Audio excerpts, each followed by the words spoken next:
Untreated diabetes is deadly, and the explosion of this insidious disease among children, teenagers, and young adults presents an enormous threat to public health. The good news is that diabetes can be managed, and it is possible to live with the disease. But that doesn't mean that the battle is won. In our next story, we'll see how doctors at Children's Hospital Los Angeles use technology to treat the disease and search for a cure. We'll meet two families whose experiences with diabetes could help unlock the mystery of what causes it in the first place. Diabetes is the nation's fastest growing health threat. It kills 250,000 people every year, and it afflicts a staggering 1 in 3 children. It's also the focus of a coordinated effort at Children's Hospital Los Angeles designed to find the cause and cure for this so-called silent killer. Uncontrolled or unmanaged diabetes is a deadly disease. It leads to long-term complications that rob people of their sight, their kidney function, their limbs, and actually puts them at risk for a much higher incidence of cardiovascular disease, fatal heart attacks, and strokes. Dr. Francine Kaufman is an expert on the disease and former president of the American Diabetes Association. She divides her time between helping patients successfully manage their illness and studying the science behind the sickness. Oh, I think it's a great challenge to try to figure out why this process isn't occurring in these children and why it is occurring in these, and it's a great mystery of life. Dr. Kaufman's colleagues at Children's Hospital's Saban Research Institute are also studying the mechanisms behind this enigmatic illness.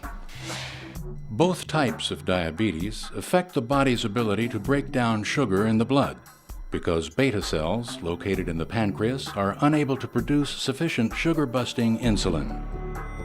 Most diabetics suffer from type 2 diabetes, a serious debilitating condition caused largely by lifestyle choices.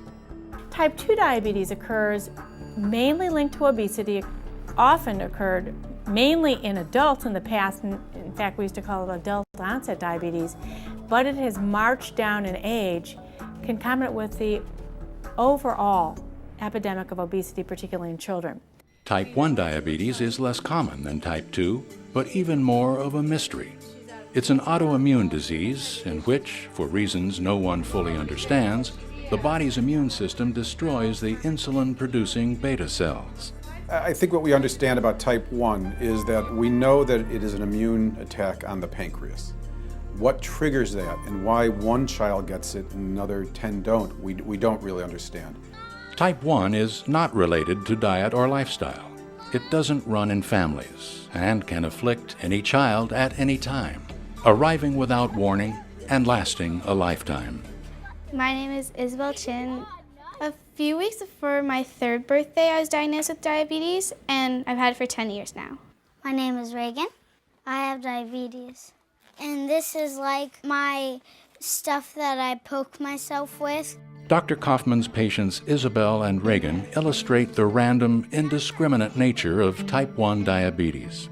Both girls come from large families with 3 siblings each, but strangely, none of their brothers and sisters have diabetes.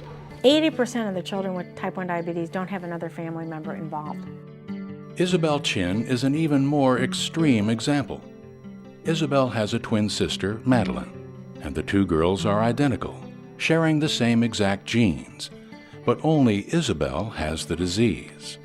We've studied her twin over time. Doesn't even look like she's developed the antibody, so with the same genes, one could almost say it must be close to the same environment. I mean, they live in the same house.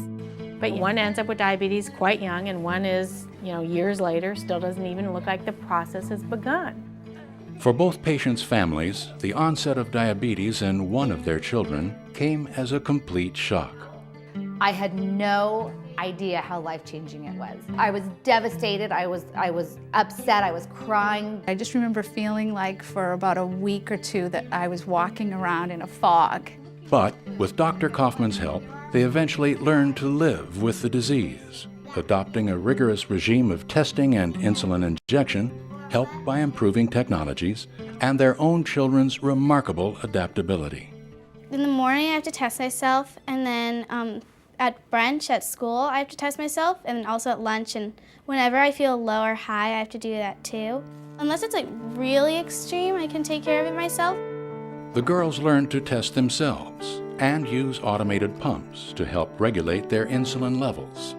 I have this bottle full of little testing strips, and then I prick a finger and the blood comes out.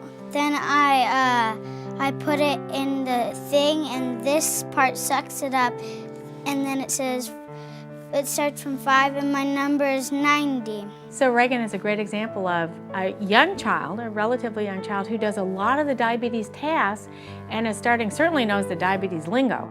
And it's actually incredible to watch her. I think her parents should be incredibly proud of her. Reagan is amazing. The first shot she took, the first finger prick and the first shot she took to dose her with insulin, she didn't bat an eye. Although Dr. Kaufman and her colleagues have made huge progress in managing type 1 diabetes to the point where patients can live long, normal lives, frustration remains. We have no history of diabetes on either side of the family, so that we know of. So it's crazy. I don't know why Reagan. I don't know why, and I don't think that there is the answer yet. The most frustrating thing as a parent is that not knowing if my other kids are going to get it. Scientists have identified the gene that seems to create the propensity for diabetes, but not all children with the gene develop the disease. We think that viruses are part of it. Some of these viruses are very common. We're all exposed to them, but we don't all end up with diabetes. We don't know. There's a variety of factors that probably can trigger, and maybe it takes 2 different, 3, 4, 5 environmental triggers to end up developing diabetes.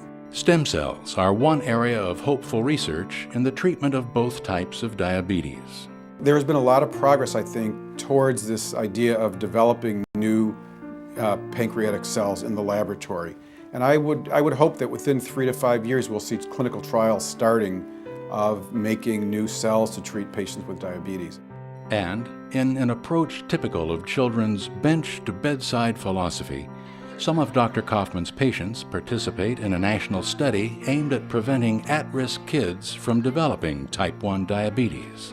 We're involved in a global study understanding the natural history of the development of type 1 diabetes. So we can look at siblings, figure out whether they're at risk for diabetes. Matter of fact, we can find out in the newborn whether they're at risk to develop diabetes. Reagan's youngest brother, Dylan, tested positive for the diabetes gene, but so far shows no signs of the disease. The study is aimed at making sure he stays healthy. We're trying a variety of different approaches in the newborn and older children and some in adults to kind of have that process stop in its tracks so that somebody does not go on to ultimately develop diabetes. As part of the research program, Dylan receives a daily food supplement, which is either fish oil or a placebo.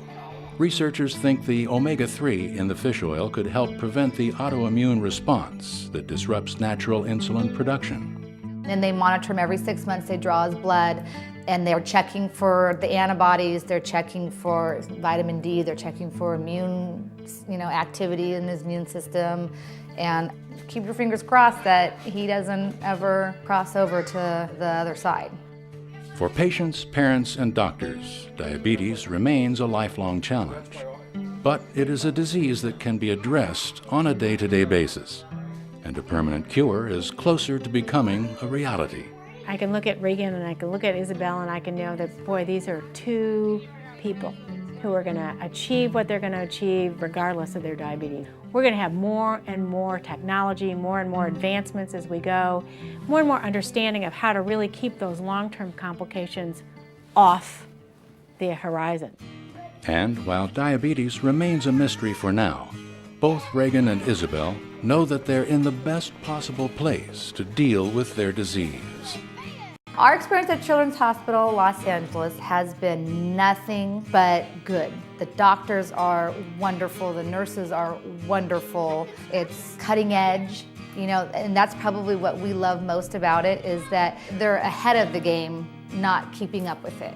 I remember once Isabel, when she was very little, used to say, "Why do you think God gave me diabetes?" And one day after I thought about it for a while, I said, well, I don't think God does give it to you. I think it's something, you know, life just happens, people get different things. But I said one thing, I said, is that I think us getting to know Dr. Kaufman, there is something remarkable about her, and we do feel like touched by having her in our lives.